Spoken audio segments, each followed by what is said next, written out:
Hi, everyone. Welcome. This is Heather Havenwood with a new show, Like a Boss. I am so excited you're here today. And this is going to be good. I'm actually super excited about this interview because it's rare that I get to, one, interview a smart woman. Not that there's not some smart women out there. I just don't get pitched a lot of smart women. That's the problem. Number one. Number two, about crypto. So I'm super excited to introduce you to Kim Snider. Kim, are you there? I am here. Thanks for having me. Thank you. I'm super excited about this. So I want to tell you who Kim Snider is. All right. So she is the host of Saying Crypto podcast, former investment advisor, financial engineer, two-time Inc. list entrepreneur, and author of How to Be the Family CFO, keynote speaker, and much more. So Kim, all right, let's just kind of dive into this, okay? Because one of the things that I see going on right now, we talked a little bit in the green room, is how women are being left behind, not only just investment, generally speaking, like just general of investment, but they're being really left behind in this conversation about crypto. And I know you have some stats with that. Do you mind if we just start there? Do you mind if we just kind of start the conversation around I don't mind, because I think that's a really great way to frame the conversation going forward. So here's a couple of numbers for you. 47% of women over the age of 50 are single. In the first year after divorce, a woman's standard of living drops on average 73%. Of the elderly living in poverty, 3 out of 4 are women, and 80% of them were not poor when their husbands were alive. And nearly 7 in 10 women will at some time live in poverty. So what these statistics tell us, I probably don't have to paint the picture for you, but women are so vulnerable. And I believe a lot of that is because they have not participated in investing. And if there's one thing that we want people to get out of today, it's that investing your money is a life skill like swimming. There is going to come a time in your life when you are going to need that skill, and if you don't have it, you will drown. In this case, financially, but just as bad. So that is so important. So let's talk about that, because I love, first of all, thank you for the stats. I don't love the stats. I love that you have stats. I wanted to make sure I said that. I come from a single mom's family. We were when they were married, this is years ago, when they were married, my mom and dad back in the 80s, they were wealthy. By the time the divorce happened and the lawyers took their sides of the money, we were in poverty. So my mom got full custody, and we were in poverty the rest of my life, all the way through college and whatnot. So we were in poverty because we were with a single mom that didn't have a job before that. She didn't know how to invest. No one had taught her. She was a product of the 40s and 50s, right? And so she was taught the man handles that. What I think is so fascinating about that is that's still valid today. You would think things have changed in a conversation, but even more so in crypto and blockchain. Like, I go around with my girlfriends and I say crypto, and they're like, I don't know what the hell that is. You know what I mean? And we're just like, their heads spin out, because it's kind of taught in a way that it's this magicalness.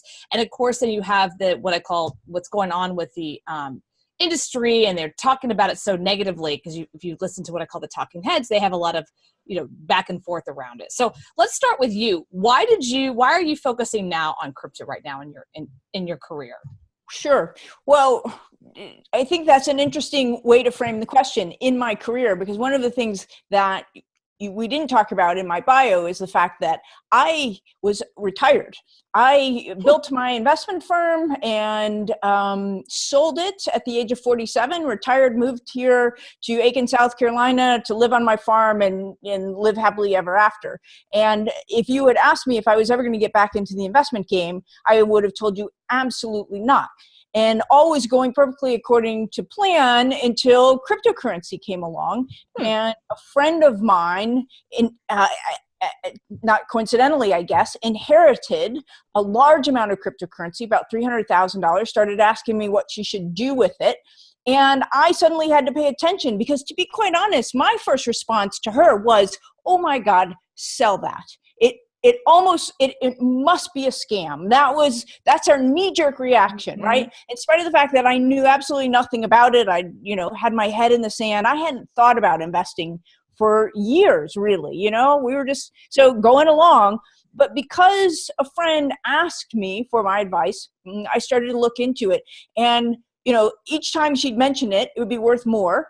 And that really got my attention. And you know, I realized that not only is it not a scam, but it is potentially a once in a lifetime opportunity for 76 million baby boomers, because that's the bigger issue, the bigger pie. 76 million baby boomers, 10,000 of them retiring per day, who have to live 30 or 40 years off of the amount that they have managed to save, which you can't save your way to retirement. You must invest. You have to have a return on those savings in order to be able to live 40 years in retirement without ending up living under a bridge eating cat food.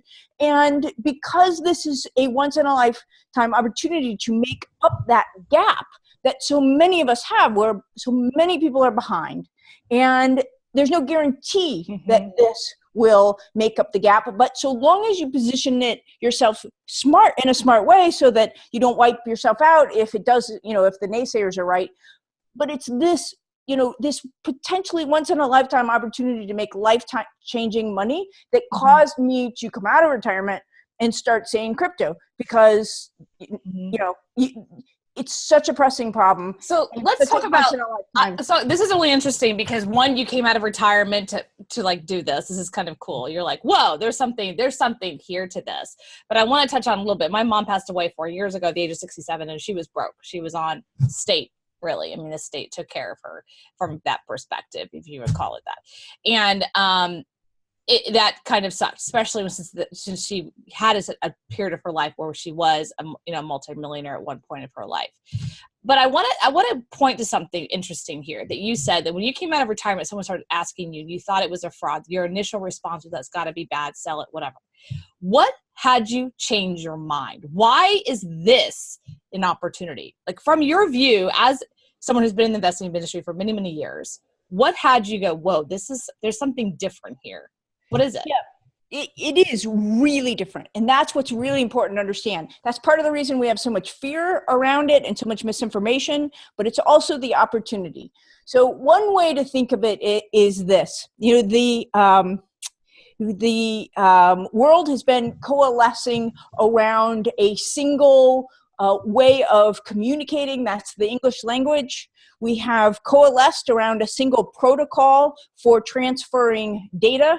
That is the internet. And now the world, I believe, is going to coalesce around a single protocol for transferring value. And that is the blockchain. It is that fundamental, first of all. And second of all, the other aspect of it is, for the first time ever, we have the opportunity to invest in it. And here's what I mean by that. I'm not talking about investing in AOL or Cisco or, you know, the companies that built the internet. I am talking about, imagine if back in 1993, someone had come to you and said, do you want to invest using a security that you can buy and sell on an exchange like a stock in the internet itself? And that the value of that security was over time going to be based on the widespread adoption and use of the internet as measured by internet traffic, right? Network traffic, how many emails were sent, how many right? That if the value of this thing went up based on that, and you know what you know today, would you make that investment? Well, of course you would. And because, right, you'd be Bill Gates. And that's what's different about this, because we're not talking about the level 3s and the Ciscos and the, you know, the companies that are building this. You have the opportunity to invest in a fundamental piece of infrastructure that I believe is going to be as ubiquitous as the internet. It's actually it's the internet of money is really what it is. And to benefit from that. Now, what's so interesting about this from my perspective, look, I'm not going to come out of retirement for an 8 or 10% return potential. The reason I did, because I can get that all day long. I don't need to do this for that. What's so interesting about this is that this is on the sort of a scale of typically like venture capital investments. This is the sort of return potential, which is a key, right, that you would typically get if you got to invest, be an early seed investor in Facebook or Uber or Airbnb. We don't ever get to do that. This is really our first opportunity to do it. And that's it's just it's a monetary good, and therefore the return potential is just on a scale that most of us, our brains just can't wrap around it. And so when we hear it, we just laugh it off and say, oh, that must be a scam. Mm-hmm.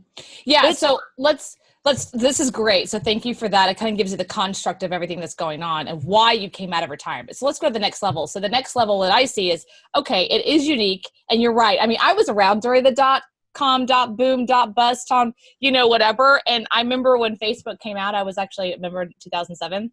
And I'm like, this will never last. Right. Okay. Anyway, so, all right. Enough about that. So I think that you're right. There is a huge opportunity. I'm invested in crypto. Let's be super clear about it. I invest my own personal money in that. I wish it was millions. I invest what I can into it, right? But there still is this kind of weird, what is it? And I'm reading some books on it, but it's challenging. I think a lot of the conversation that out there, they do it on purpose. They make it very abstract and challenging, especially for people that don't talk investment talk every single day. Like they're not in that world. So let's just break it down, if you don't mind, for someone who's like myself or another woman out there. And I don't mean that women are stupid. They're just not in the conversation all the time. I'm having to learn investment talk for myself. So breaking it down simply, how can they invest? And if they don't have a lot of money to invest, where can they invest? How does it work? Sure. Well, so first of all, I would say just a plug for my podcast, because we are probably not going to get through all of this in the time that we have allotted. Yeah. However, I literally just did my last podcast episode was exactly this: how the nuts and bolts of how you invest. I also just want to address quickly this idea that unlike most people you will hear on crypto investing, I do not believe you should put a lot of money into this. In fact, my recommendation is that you should not have more than 2% of your investable assets in crypto assets. And the reason for that is there's no guarantees on this thing, right? And it is as likely that you could lose that money as it is that you can make these life-changing gains. And if we do make this big money, 2% is enough, because just to give you a number, a $10,000 investment in Bitcoin last year would have turned into $125,000. Okay, so because of those sorts of returns, a little bit will go a long way, right? And so to manage your risk, you want to keep that really small. Now, but the mechanics of it are, if you have bought stock before, the mechanics are very similar, actually. Okay. What you're going to do is you're going to open an account at an exchange, right? And there are 3 or 4 here in the United States that will allow you to deposit US dollars into your account and then use that to buy crypto assets. Those being the main one being Bitcoin. There are others as well. Okay, so let's just say I'm going to invest $1,000 for fun. I open the account, I connect my bank account to it. I transfer that $1,000 up to my exchange account. The process of buying is going to look also very similar to buying a stock. The symbol is different. It's Bitcoin, but the process is the same. The order book looks the same. Buy 100 Bitcoin. Well, you're probably not going to be buying 100 Bitcoin, but you can, and this is something most people don't know. They go, Bitcoin's $7,000. I can't afford that. Actually, Bitcoin is divisible down to 8 decimal places. Okay, so you can actually buy $100 of Bitcoin, no problem. So I'm going to buy 0.00001 Bitcoin, at the market price. I place that order, and you've bought it. The exchange goes out, gets it, exchanges your US dollars for your Bitcoin, puts it in your account. Now, here's where it gets different. And I heard a previous guest of yours talking about this. What's different is that with stock, we would just leave that stock in our brokerage account. You would never ask for the stock certificates. We haven't done that since the 1970s. Okay. But with Bitcoin, or crypto assets, you are not going to leave that sitting on the exchange. And the reason is, one of the things that we hear a lot about is security and hacking, and it makes people really nervous. So just so that you know, Bitcoin itself, the blockchain has never been hacked. The danger is that the exchange itself gets hacked, and your money goes with it. Okay. So the safest way, the thing that you really should be doing for now, this, I expect this will change as the infrastructure gets built up further. But for now, you are going to actually transfer those coins off of the exchange onto what's known as a hardware wallet. And a hardware wallet, this isn't one, but it looks almost like a little USB drive. You plug it into your computer. It gives you a secure cryptographic address where you can transfer those funds and hold them securely on the blockchain in your own possession. And this is kind of a key feature and one of the unique features about Bitcoin and crypto assets. And it's this idea that I can have my coins, right? My value sitting here. No government, no bank, nobody can tell me what I can do with it. I can actually, if I want to, send $1 million worth of Bitcoin to you that fast, instantaneously, for no fee. Nobody can tell me otherwise, right? So there's a saying, Andreas Antonopoulos says, your keys, your money, not your keys, not your money, meaning you want to control that. But other than that, I always tell people, look, yes, this is a very new, very exciting new asset class. However, all of the basic rules of investing apply here. They didn't invent something new. This is, gravity still applies. So it's once you get in it, what you will find is it is not as foreign as you might think it is. There's lots of analogies to the way that you're used to investing if you invest, and if you're not investing, then this is maybe a good thing to pique your interest and get you started.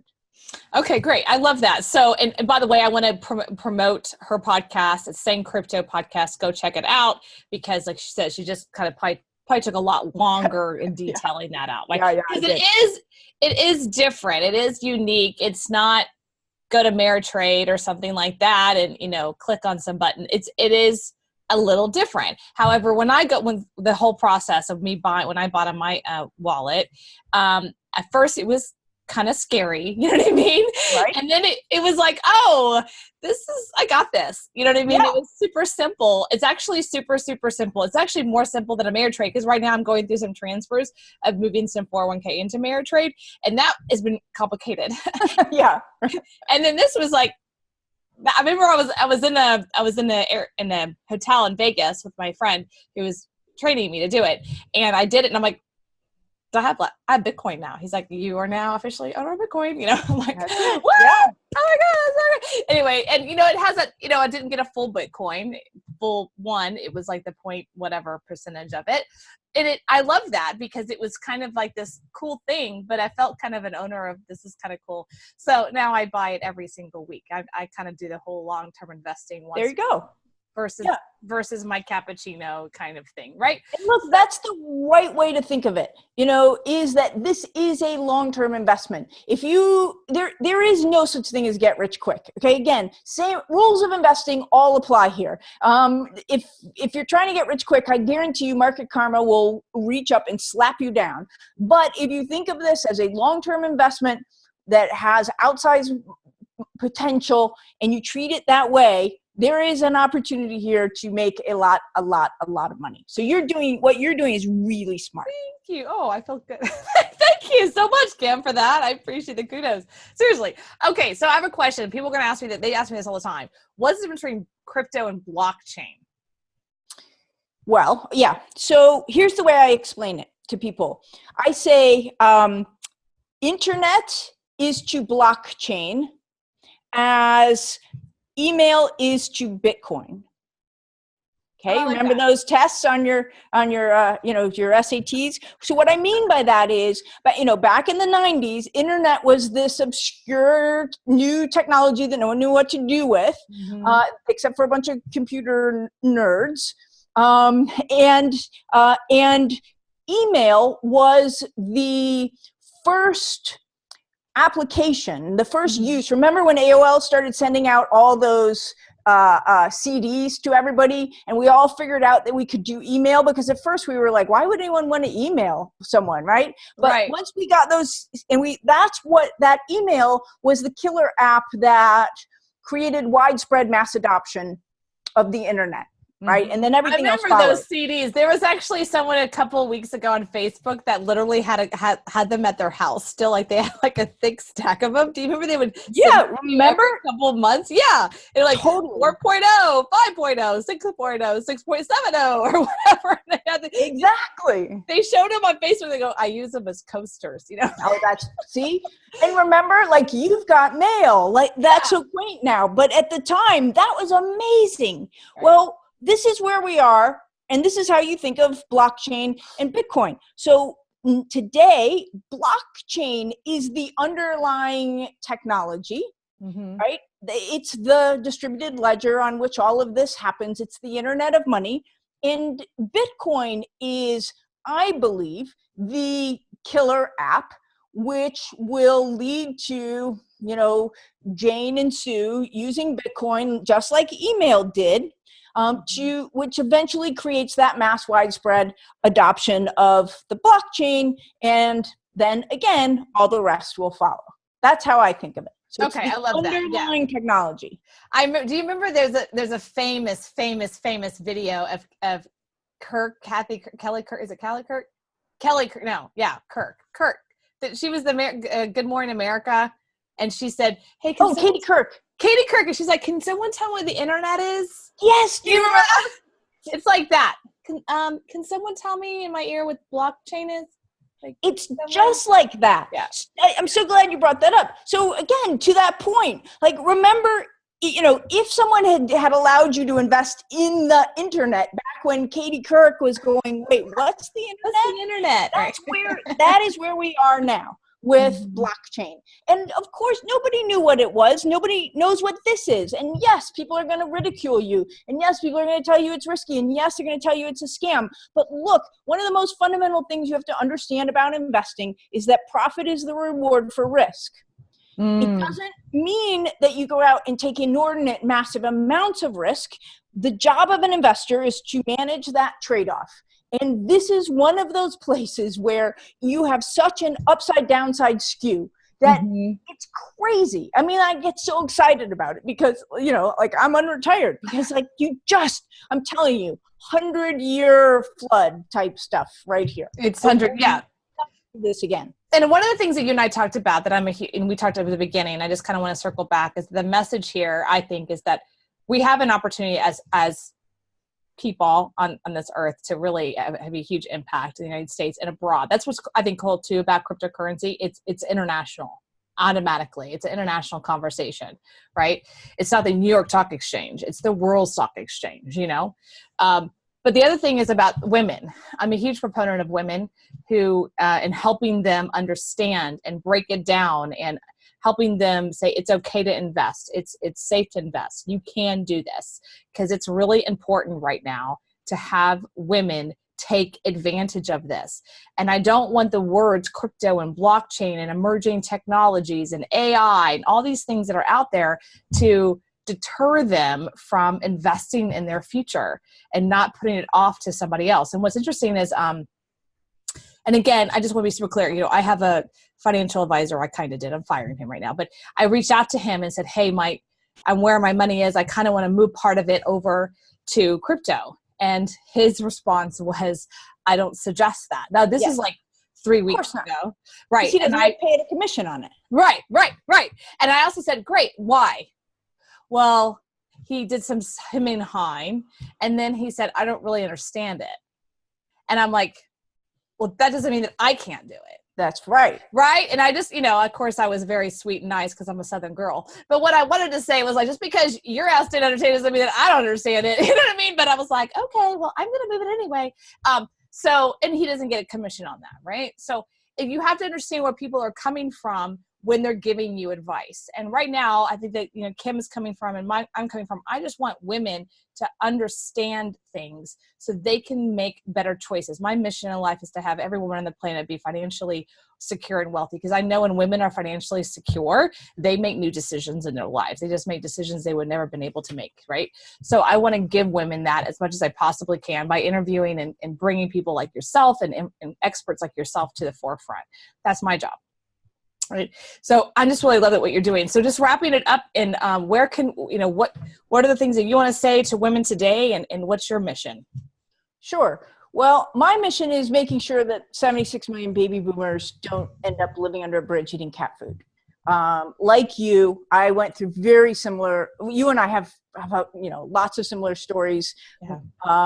My mother and father were not, they were well off when they were together. My mother, single mom, same thing, no money growing up. I also grew, made a lot of money, lost it all like you did, clawed my way back, and then feel that I have to help other people learn how to do this. So we have a lot in common in that regard. But yeah, this is so important. And the thing is, when I lost, there's a whole backstory to that. I wrote about it in my book. You can read it if you want. But when I lost all of that money, I turned it over to Wall Street brokerage firm. 2 years later, they'd lost millions, and I had to start from scratch. And what I said to myself is, from that moment forward, I would never, ever, ever put someone else in charge of my financial future, that I would be responsible for whatever situation I found myself in. Not my mother, not my father, not my stockbroker, my CPA, my husband, nobody, me. And that lesson has been so critically important for people who think that, the government's going to bail them out, or somehow miraculously they're going to be able to live to be 95 years old on nothing. It isn't going to happen. There is time to fix the situation, but you have to take action. You have to be responsible for your financial future. No one else is going to do it, and it's not that hard. It is not rocket science. That's my mission. Oh, I love that. Well, thank you for that. I agree. I didn't know you and I had that similar story. Yes, I think that happens a lot, and I just align with that. I just, I live in Austin, Texas, and there's a ton of people underneath the bridge. There's a ton of that here, unfortunately. And I just always wonder, right? Because I was close to that. I lived out of my car and I lost everything, and I'm similar. It's like, no one's going to be responsible except for me. I'll never forget the day when I walked into my lawyer's office at the time, and he was my bankruptcy attorney. And he goes, "Oh, your entities are all messed up. They're all wrong. And so therefore you're personally liable. And so we're wiping you out." And it was kind of this, I trusted somebody, right? I trusted this person at the time to entity structure things and the contracts and all that. And I left it all up to them, because in my space, they were the man, so they must know. And they're the attorney, so they must know. Right. And that's just not how you got to be fully responsible for your own stuff. That's what I took on from that. And so I am, right? 100% in some ways, good and bad. But you know what I always say? So be it.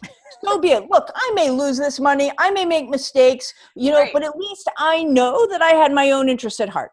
Right. It's like, I did that. And what's the worst that's going to happen? It can't be any worse than what they did. Right. Yeah. And so I think there was a saying somewhere, but when you've already hit bottom, try to get to the top again, and maybe coming down is not so bad. That's like, right. Oh, don't worry. This is nothing. You know what I mean? Exactly. Like, believe me, I'm still eating. So we're good. Yep. I'm with you. I'm with you. Thank you so much. I want to make sure everyone knows where to get a hold of you. So it's sanecrypto.com/likeaboss. Now, what's at that URL specifically? Sure. We have a landing page there just for your listeners. And really, there's just a couple of links there. Just put them in a concise form so people can find them. I may actually add my book there just so people can find that. It's a little old, but it's still very relevant. But what you'll find there is a link to the podcast, also a link to the free training that I do, which is how a little bit of Bitcoin can make your retirement savings go a lot further, and also a link to the Mastermind, which is my signature paid program, helping people to learn how to invest crypto assets for retirement. Nice. Okay, so I didn't know you had a mastermind. That's great. That was going to ask you what you're doing out of retirement. As far as your mastermind, so the URL one more time, that's Sane, SANE, crypto.com/like a boss. That's sanecrypto.com/like a boss. And do people have to have a minimum to get into your mastermind? No, you don't. Mm-mm. No. Okay, great. They can just. Yeah. That is the beauty of crypto assets, is that anybody can do it. Anybody could do it. Okay, great. Well, I love that. I might be joining myself. All right, everyone, this is Heather Havenwood. Check us out at heatherhavenwood.com. We are now on Amazon Alexa, News Briefing, iHeart, Spotify. We are everywhere. So check us out, as well as Roku. And this is heatherhavenwood.com. You can check out Kim at sanecrypto.com/like a boss. Until next time, Heather Havenwood.